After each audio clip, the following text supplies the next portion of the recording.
SM কক্ষ news টাউনে তোমাদের সবাইকে স্বাগত। দেখো, আজকে আমি তোমাদের জন্য নিয়ে এসেছি একটা ইম্পর্টেন্ট নিউজ।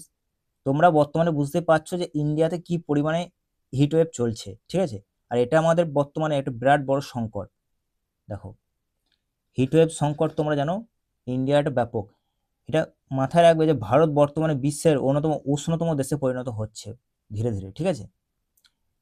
রিসেন্ট যে পরিমাণ তাপমাত্রাটা কি, আমাদের যারা আবহাওয়াবিদ রয়েছেন তারা বলছে যে তাপমাত্রা 40 ডিগ্রি সেলসিয়াস অতিক্রম করেছে, ঠিক আছে?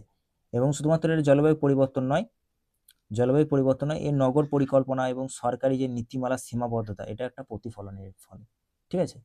দেখো, এই সংকটের কারণটা আশা করছি তোমরা সবাই জানো। না, শহরাঞ্চলে দেখো কংক্রিট, এখন বুঝতে পারছো সবুজের অভাব, সবুজ তো আর দেখাই যায় না, গাছপালা তো আর নেই, সব কেটে বাড়ি ঘর বানিয়ে নিচ্ছে। এটা হচ্ছে প্রধান কারণ হিটওয়েভ, ঠিক আছে? আর এতে দেখো কি হচ্ছে, ভালনারেবল যে গ্রুপগুলো রয়েছে, ধরো গিগ ওয়ার্কার যারা হয়তো কোনো কাজ করে, হ্যাঁ, কারখানা তারা কাজ করে, বা কৃষক যারা রয়েছে তারা দেখো এই গরমে কিন্তু কাজ করতে ওরা বাধ্য হচ্ছে, ঠিক আছে? এবং ধরো এত হিট ওয়েভ হলে কি হবে, তাদের ফসল কিন্তু হবে না।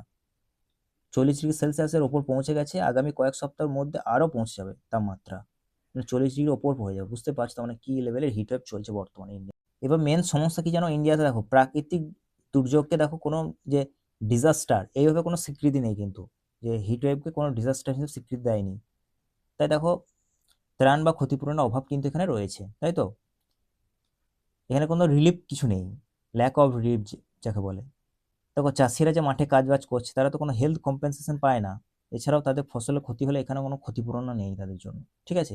এছাড়াও দেখো, গভর্নেন্স এবং প্ল্যানিং ইস্যুতে তো আমাদের ইন্ডিয়া জানো, মানে অনেক অভাব রয়েছে, প্ল্যানিংয়ের তো অভাব রয়েছেই রয়েছে, এবং সেটাকে পরিকল্পিত করা আর কি, বাস্তবায়িত করা, সেখানেও কিন্তু অভাব রয়েছে।